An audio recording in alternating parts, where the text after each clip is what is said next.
प्रियंका गांधी वाडा।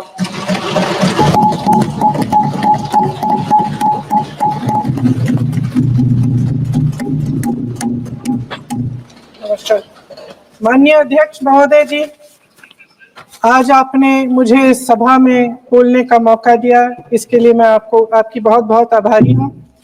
सबसे पहले जो सुरक्षाकर्मी, जो जवान अफसर 13 दिसंबर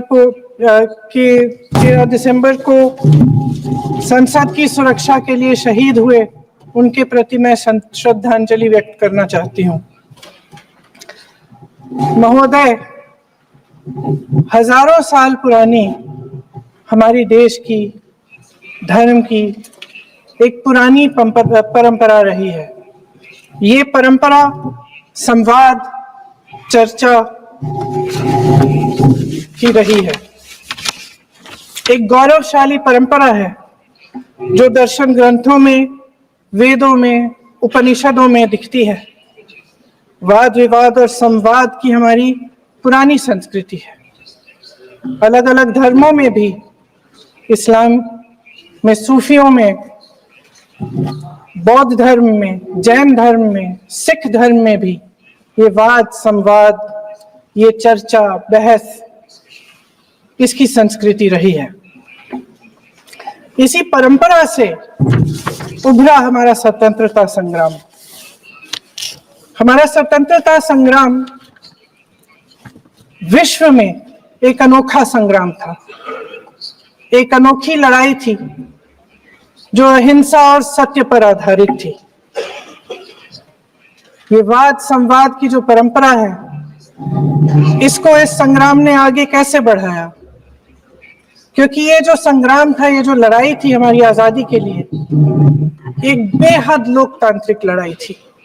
इसमें देश के किसान, देश के जवान, देश के मजदूर, देश के अधिवक्ता, देश के बुद्धिजीवी, चाहे किसी भी जाति के हो, चाहे किसी भी धर्म के हो, चाहे किसी भी भाषा को बोलते हो, सब इस स्वतंत्रता संग्राम में शामिल हुए। सब ने हमारे देश की आजादी की लड़ाई लड़ी।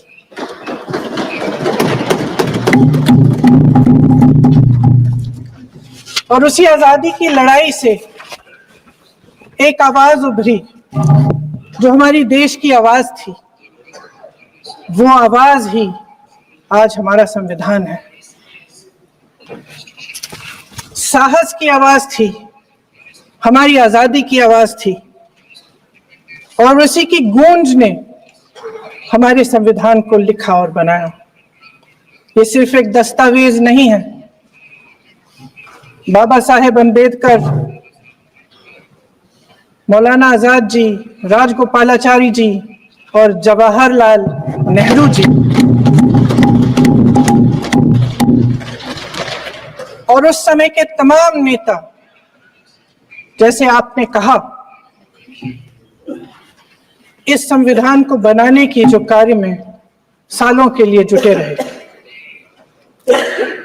हमारा संविधान इंसाफ, उम्मीद, अभिव्यक्ति और आकांक्षा की वो ज्योत है जो हर हिंदुस्तानी के दिल में जलती है।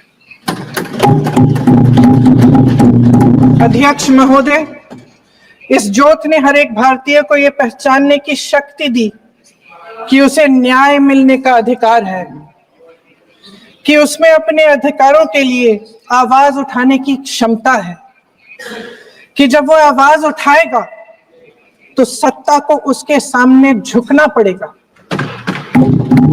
इस संविधान ने हर एक देशवासी को ये अधिकार दिया कि वो सरकार बना भी सकता है और सरकार बदल भी सकता है। ये ज्योत जो हर हिंदुस्तानी के दिल में जलती है, उसने हर हिंदुस्तानी को यह विश्वास दिया कि देश की संपत्ति में, देश की दौलत में, संसाधनों में उसका भी हिस्सा है, कि उसे एक सुरक्षित भविष्य की उम्मीद का अधिकार है, कि देश बनाने में भी उसकी भागीदारी है। उम्मीद और आशा की ये जोत मैंने देश के कोने कोने में खुद देखी है। उन्नाव में मैं एक रेप पीड़िता के घर गई, उसे जलाकर मार डाला था। वो शायद 20-21 साल की होगी। हम सबके बच्चे हैं। हम सोच सकते हैं कि अगर हमारी बेटी के साथ बार बार बलात्कार हुआ और फिर जब वो अपनी लड़ाई लड़ने के लिए गई तो उसको जलाकर मार डाला गया होता तो हम पर क्या बीतती। मैं उस बच्ची के पिता से मिली। उसके खेत जलाए गए थे, उसके भाइयों को पीटा गया था, उसके पिता को बाहर से घर के बाहर घसीट कर मारा गया था। उस पिता ने मुझे बताया कि बेटी, मुझे न्याय चाहिए। मेरी बेटी अपने एफआईआर को दर्ज करने के लिए जब जिले में गई तो उसको मना किया गया। अगले जिले में जाना पड़ा उसे। वो रोज सुबह 6 बजे उठकर तैयार होकर अकेली अपने मुकदमे को लड़ने के लिए अगले जिले में ट्रेन से जाती थी। उसके पिता ने मुझे कहा कि मैंने उससे कहा, बेटी अकेले मत जाओ, छोड़ दो ये लड़ाई। लेकिन उसकी बेटी ने उसको जवाब दिया कि नहीं पिताजी, मैं अकेली जाऊंगी, मैं लड़ूंगी, ये मेरी लड़ाई है, मैं इसको लड़ूंगी। ये लड़ने की क्षमता, ये हिम्मत उस लड़की को और करोड़ों भारत की नारियों को हमारे संविधान ने दी। आगरा में मैं अरुण वाल्मीकि के घर गई। अरुण वाल्मीकि पुलिस स्टेशन में काम करता था, सफाई का काम करता था। आप सोच सकते हैं हमारी तरह उसका भी परिवार था। नई नई शादी हुई थी, 2-3 महीनों का बच्चा था। पुलिस स्टेशन में चोरी हो गई। चोरी का इल्जाम उस पर लगाया गया। उसके पूरे परिवार को उठाकर पुलिस स्टेशन में ले गए।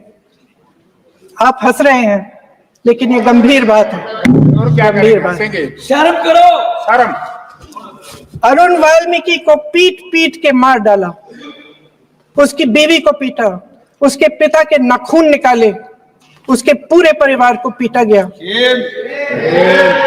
जब मैं उस जवान महिला से मिलने गई जो अभी अभी विधवा हुई थी, तो उसने मुझे कहा कि दीदी, हमें सिर्फ एक चीज चाहिए, हमें न्याय चाहिए और हम इस न्याय के लिए लड़ते रहेंगे, चाहे कुछ भी हो जाए।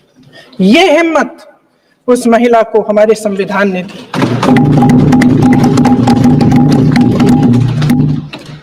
संभल के कुछ लोग आए थे हमसे मिलने, जो मृतकों के परिवार के सदस्य थे। उसमें 2 बच्चे थे, अदनान और उजैर। अब सुनिए।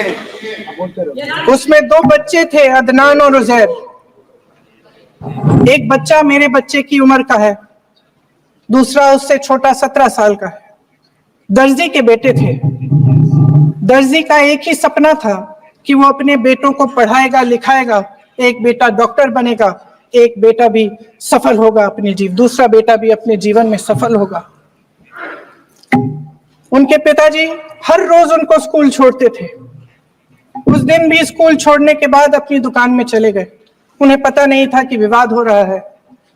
उन्होंने भीड़ देखी, घर आने की कोशिश की तो पुलिस ने गोली से मार डाला। वो 17 साल का बच्चा अदनान मुझसे कहता है, वो 17 साल का बच्चा अदनान मुझसे कहता है कि मैं बड़ा होकर डॉक्टर बन के दिखाऊंगा, मैं अपने पिता का सपना साकार करूंगा। ये सपना, ये आशा उसके दिल में हमारे संविधान ने डाली। अध्यक्ष महोदय, हमारे देश के करोड़ों देशवासियों के संघर्ष में, अपने अधिकारों की पहचान में, इनकी कठिन से कठिन परिस्थितियों से लड़ने की अपार हिम्मत में और देश से न्याय की अपेक्षा में हमारे संविधान की ज्योत जल रही है। मैंने हमारे संविधान की ज्योत को जलते हुए देखा है और इसके साथ साथ ये भी समझा है कि हमारा संविधान एक सुरक्षा कवच है। एक ऐसा सुरक्षा कवच है जो देशवासियों को सुरक्षित रखता है, न्याय का कवच है, एकता का कवच है और अभिव्यक्ति की आजादी का कवच है। दुख की बात यह है कि मेरे सत्ता पक्ष के साथी जो बहुत बड़ी बड़ी बातें करते हैं, इन्होंने इन 10 सालों में यह सुरक्षा कवच, सत्ता पक्ष के मेरे साथियों ने ये सुरक्षा कवच तोड़ने का पूरा प्रयास किया है। संविधान में सामाजिक, आर्थिक और राजनीतिक न्याय का वादा है। ये वादा एक सुरक्षा कवच है जिसको तोड़ने का काम शुरू हो चुका है। लैटरल एंट्री और निजीकरण के जरिए ये सरकार आरक्षण को कमजोर करने का काम कर रही है। अगर लोकसभा में ये नतीजे नहीं आए होते तो ये संविधान बदलने का काम भी शुरू कर लेते। सच्चाई ये है अध्यक्ष महोदय कि आज संविधान बार बार इसलिए कह रहे हैं क्योंकि इस चुनाव में इनको पता चल गया कि इस देश की जनता ही इस संविधान को सुरक्षित रखेगी, कि इस चुनाव में हारते हारते जीतने से इन्हें एहसास हुआ कि ये संविधान बदलने की बात इस देश में नहीं चलेगी। आज जनता की मांग है कि जाति जनगणना हो। सत्ता पक्ष के मेरे साथी ने इसका जिक्र किया। ये जिक्र भी आज इसलिए हो रहा है क्योंकि चुनाव में ये नतीजे आए। ये जाति जनगणना इसलिए जरूरी है ताकि हमें पता चले कि किसकी क्या स्थिति है और नीतियां उस हिसाब से बने। इनकी गंभीरता का प्रमाण ये है कि जब चुनाव में पूरे विपक्ष ने जोरदार आवाज उठाई कि ये जाति जनगणना होनी चाहिए, तो इनका जवाब देखिए। इनका जवाब भैंस भाग भैंस चुरा लेंगे, मंगलसूत्र चुरा लेंगे, इनका ये जवाब था। ये गंभीरता है इनकी जाति जनगणना पर। महोदय, हमारे संविधान ने आर्थिक न्याय की नींव डाली, किसानों, गरीबों और को जमीन बांटी, भूमि सुधार किया, जिसका नाम लेने से कभी कभी आप झिझकते हैं और कभी कभी उनका नाम धड़ाधड़ इस्तेमाल किया जाता है अपने आप को बचाने के लिए। उन्होंने HAL, BHEL, SAL, GAIL, ONGC, NTPC, railways, IIT, IIM, oil refinery, तमाम PSU बनाए। अध्यक्ष महोदय, उनका नाम पुस्तकों से मिटाया जा सकता है, उनका नाम भाषणों से मिटाया जा सकता है, लेकिन जो उनकी भूमिका रही इस देश की आजादी के लिए और इस देश के निर्माण के लिए, वो इस देश में से कभी मिटाया नहीं जा सकता। 75 सालों में जनता का भरोसा रहा कि नीतियां बनेंगी तो जनता की भलाई के लिए बनेंगी। जल जंगल जमीन का अधिकार मिला आदिवासी भाई बहनों को। इंदिरा जी ने बैंकों का राष्ट्रीयकरण करवाया, खदानों का राष्ट्रीयकरण कराया। कांग्रेस और यूपीए की सरकारों में शिक्षा का, भोजन का अधिकार मिला। 75 सालों में जनता का भरोसा मिला। पहले संसद चलती थी तो जनता की उम्मीद होती थी कि सरकार महंगाई और बेरोजगारी पर चर्चा करेगी, कोई उपाय निकालेगी, कोई रास्ता निकालेगी।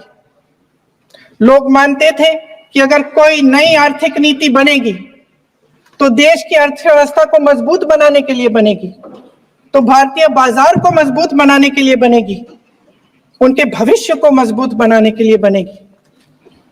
किसान और आदिवासी भाई बहन भरोसा करते थे कि यदि जमीन के कानून में संशोधन होगा तो उन्हीं की भलाई के लिए होगा। आप नारी शक्ति की बात करते हैं, आज चुनाव की वजह से शायद इतनी बातचीत हो रही है नारी शक्ति के बारे में, क्योंकि हमारे संविधान ने महिलाओं को यह अधिकार दिया, उनकी शक्ति को परिवर्तित किया वोट में। और आज आपको पहचानना पड़ रहा है कि महिलाओं के बिना, कि नारी शक्ति के बिना ये सरकारें नहीं बन सकती हैं। इसीलिए आज आप नारी शक्ति की बातें दोहरा रहे हैं। जो आप नारी शक्ति का अधिनियम लाए हैं उसको लागू क्यों नहीं करते? वो 10 साल बाद लागू क्यों होगा? क्या आज की नारी 10 साल इंतजार करेगी उसके लागू करने के लिए? क्या बात है, क्या बात है।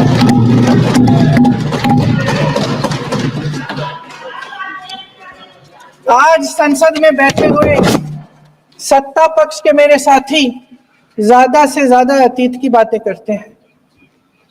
1921 में क्या हुआ, कब हुआ, नेहरू जी ने क्या किया।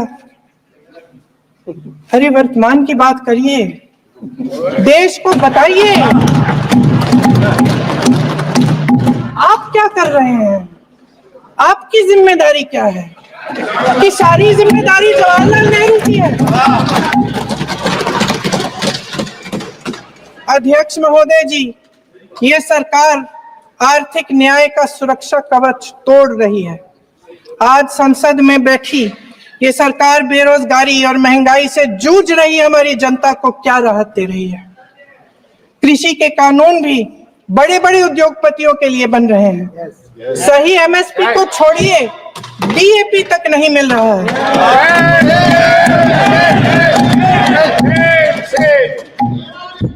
वायनाड से लेकर ललितपुर तक इस देश का किसान रो रहा है। आपदा आती है तो उसको कोई राहत नहीं मिलती।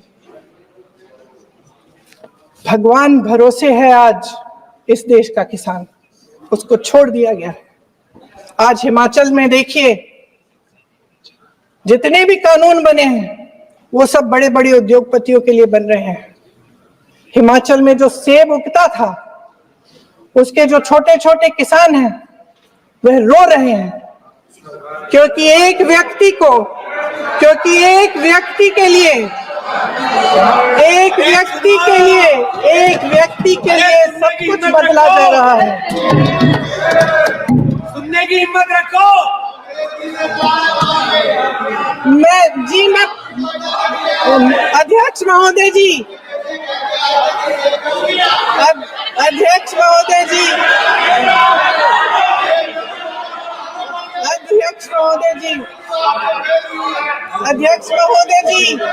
अडानी जी को सारे कोल्ड स्टोरेज प्रदेश की सरकार ने नहीं दिए। अडानी जी को सारे कोल्ड स्टोरेज आपकी सरकार ने दिए। देश देख रहा है कि एक व्यक्ति को बचाने के लिए 142 करोड़ देश की जनता को नकारा जा रहा है। सारे बिजनेस, सारे संसाधन, सारी दौलत, सारे मौके एक ही व्यक्ति को सौंपे जा रहे हैं। सारे बंदरगाह, एयरपोर्ट्स, सड़कें, रेलवे का काम, कारखाने, खदाने, सरकारी कंपनियां सिर्फ एक व्यक्ति को दी जा रही है। जनता के मन में हमेशा ये विश्वास होता था कि अगर कुछ नहीं है तो संविधान हमारी सुरक्षा करेगा, मगर आज आम लोगों के बीच ये धारणा बनती चली जा रही है कि सरकार सिर्फ अडानी जी के मुनाफे के लिए चल रही है। देश में बहुत तेजी से गैर बराबरी बढ़ रही है। जो गरीब है वो और गरीब हो रहा है, जो अमीर है वो और अमीर हो रहा है। इस सरकार ने आर्थिक न्याय की भी सुरक्षा कवच तोड़ दिया है। राजनीतिक न्याय की जब बात होती है, मेरे सत्ता पक्ष के साथी आज खड़े हुए और तमाम गिनती करने लग गए कि ऐसा हुआ वैसा हुआ 1975 में जो हुआ, तो सीख लीजिए ना आप भी। सीख लीजिए, आप भी अपनी गलतियों के लिए माफी मांग लीजिए, आप भी बैलेट पे चुनाव कर लीजिए, आप भी बैलेट पे चुनाव कर लीजिए, दूध का दूध पानी का पानी हो जाएगा। आप राजनीतिक न्याय की बात करते हैं, सरकारों को पैसों के बल पर गिरा देते हैं।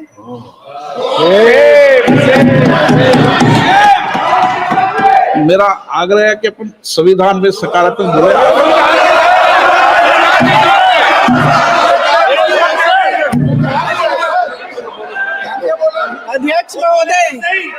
अध्यक्ष महोदय, सत्ता पक्ष के हमारे साथी ने एक उदाहरण दिया उत्तर प्रदेश की सरकार का, तो मैं भी एक उदाहरण दे देती हूँ महाराष्ट्र की सरकार का, मैं भी एक उदाहरण दे देती हूँ हिमाचल की सरकार को तोड़ने की कोशिश किसने की, पैसों के बल पे की, गोवा की सरकार, तमाम उदाहरण है। राजस्थान की क्या ये सरकारें जनता ने नहीं चुनी थी? क्या संविधान इन पर लागू नहीं था? पूरी देश की जनता जानती है कि इनका, हंसती है, जानती है कि इनके यहाँ तो वॉशिंग मशीन है।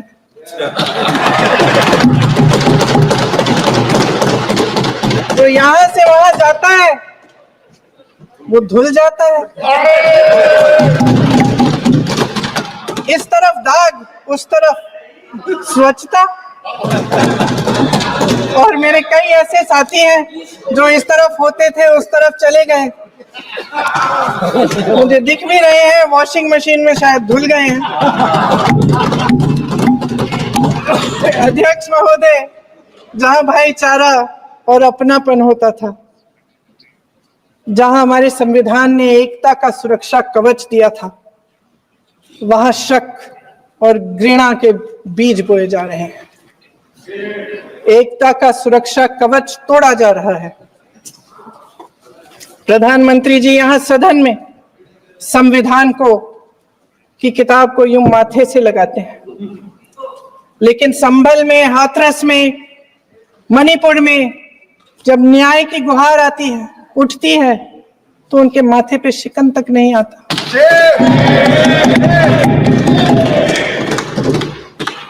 शायद समझ नहीं पाए हैं कि भारत का संविधान संघ का विधान नहीं है।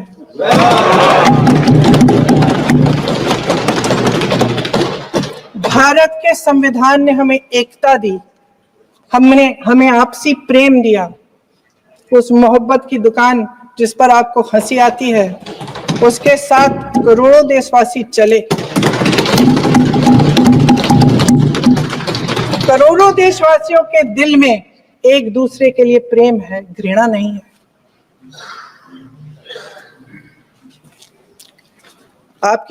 इनकी जो विभाजनकारी नीतियां हैं, उसका नतीजा हम रोज देखते हैं।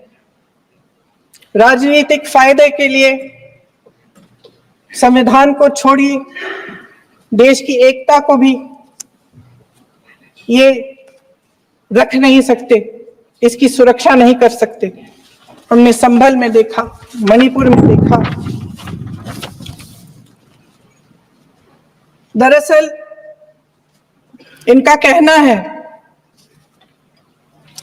कि अलग अलग, इस देश के अलग अलग हिस्से हैं, कैमरा। लेकिन हमारा संविधान कहता है कि ये देश एक है और ये देश एक रहेगा। जहां खुला विवाद होता था, अभिव्यक्ति का सुरक्षा कवच होता था, इन्होंने भय का माहौल पैदा किया है। सत्ता पक्ष के मेरे साथी अक्सर 75 सालों की बात करते हैं, लेकिन इन 75 सालों में ये उम्मीद, आशा, ये अभिव्यक्ति की ज्योति कभी थमी नहीं, कभी बुझी नहीं। इस देश की जनता ने खुलकर आलोचना की, निडर होकर धरने किए, प्रदर्शन किए। जब जब जनता नाराज हुई, तब तब सत्ता को ललकारा, उसे चेतावनी दी, बड़े से बड़े नेताओं को कटघरे में खड़ा किया, उनसे जवाब मांगा, न्याय मांगा। इस देश के छोटे छोटे से नुक्कड़ की दुकानों में, चाय की दुकानों में, इस देश के घरों में, गलियों में, मोहल्लों में, अखबारों में, प्रकाशन घरों में, न्यायपालिकाओं में चर्चा कभी बंद नहीं हुई। लेकिन आज ये माहौल नहीं है। आज जनता को सच बोलने से डराया जाता है, धमकाया जाता है। पत्रकार हो या विपक्ष का नेता हो या किसी यूनिवर्सिटी का प्रोफेसर हो, छात्र संघ हो या कर्मचारियों का संगठन हो, सबका मुंह बंद कराया जाता है।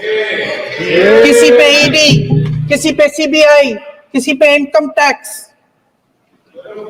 फर्जी मुकदमे लगवाए जाते हैं, जेल में डाल दिया जाता है, विपक्षी नेताओं को जेल में डाल दिया जाता है, उनको सताया जाता है। किसी को नहीं छोड़ा इस सरकार ने। देशद्रोही कह कह के उत्तर प्रदेश में मुझे याद है कुछ अध्यापिकाएं प्रदर्शन कर रही थी, उन पर मुकदमा डाल दिया देशद्रोही का, उन्हें देशद्रोही कह दिया। इन्होंने देश का पूरा माहौल भय से भर दिया है।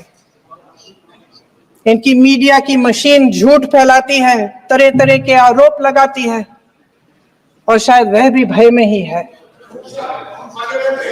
महोदय, मैं इस सदन को याद दिलाना चाहती हूं कि ऐसा डर का माहौल देश में अंग्रेजों के राज में था।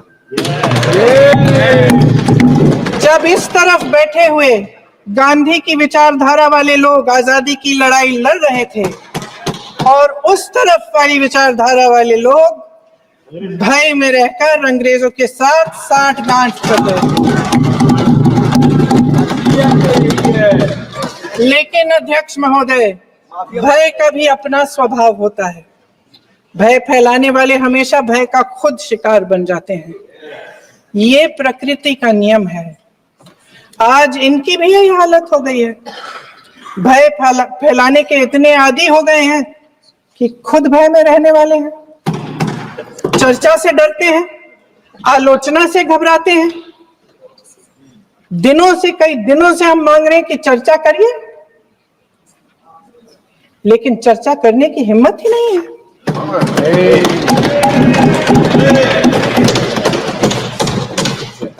एक कहानी होती थी अध्यक्ष महोदय, शायद बचपन में आपने भी सुनी होगी। राजा भेष बदलकर बाजार में आलोचना सुनने जाता था। ये सुनने जाता था कि प्रजा मेरे बारे में क्या कह रही है, मैं सही रास्ते पे चल रहा हूं कि नहीं। लेकिन आज का राजा, भेष तो बदलते हैं आज के राजा, शौक तो है उनको भेष बदलने का, लेकिन ना जनता के बीच जाने की हिम्मत है और ना आलोचना सुनने की। महोदय, मैं तो सदन में नहीं हूं।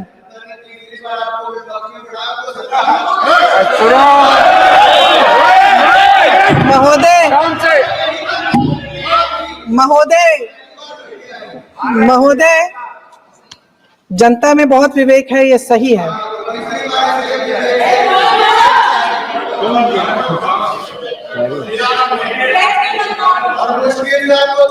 अच्छा महोदय, मैं सदन में नहीं हूं, कुछ, हाँ ठीक है, मैं सदन में नहीं हूं, मात्र 15 दिनों से आ रही हूं। लेकिन मुझे ताज्जुब होता है कि इन 15 दिनों में इतनी बड़े बड़े इश्यूज हैं, इतनी बड़ी बड़ी बातें हैं, प्रधानमंत्री जी मात्र एक दिन के लिए शायद 10 मिनट के लिए दिखे हैं सर।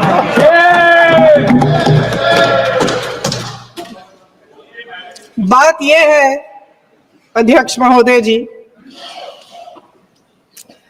कि ये देश भय से नहीं, साहस और संघर्ष से बना है। इसको बनाने वाले देश के किसान, जवान, देश के करोड़ों मजदूर और गरीब जनता है। संविधान इनको साहस देता है। मेहनती मिडिल क्लास है। और इस देश के जो करोड़ों देशवासी हैं, जो रोजाना भयंकर परिस्थितियों का सामना करते हैं, उनको साहस देता है। वायनाड में जो आपदा आई, उसमें एक छोटा लड़का था 17 साल का। 6 घंटों के लिए उसने अपनी मां को बचाने की कोशिश की। 6 घंटों के लिए आप सोच सकते हैं कि अगर नदी की धारा बह रही है, नाराज है, आप अपनी मां को पकड़े हो, 6 घंटों के लिए पकड़े रखते हो कि मेरी मां बच जाएगी, और अंत में वो मां भी बह जाती है। उस लड़के का साहस,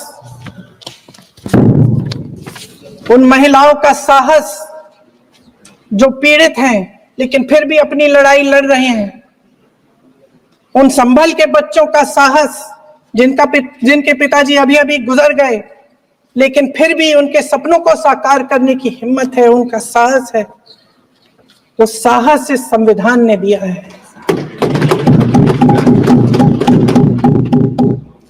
वो आत्मविश्वास इस संविधान ने दिया है। ये देश भय से नहीं चल सकता, ये देश साहस से ही चलेगा। भय की भी सीमा होती है, और जब वो सीमा पार हो जाती है, जब किसी को इतना दबाया जाता है कि उसको लगने लगता है कि अब मेरे पास खोने के लिए कुछ नहीं है, तब उसमें एक ऐसी शक्ति पैदा होती है जिसके सामने कोई कायर खड़ा नहीं हो सकता।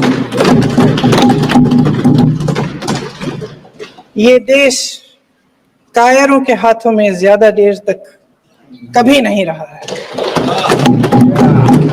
ये देश उठेगा, ये देश लड़ेगा, सत्य मांगेगा, सत्यमेव जयते।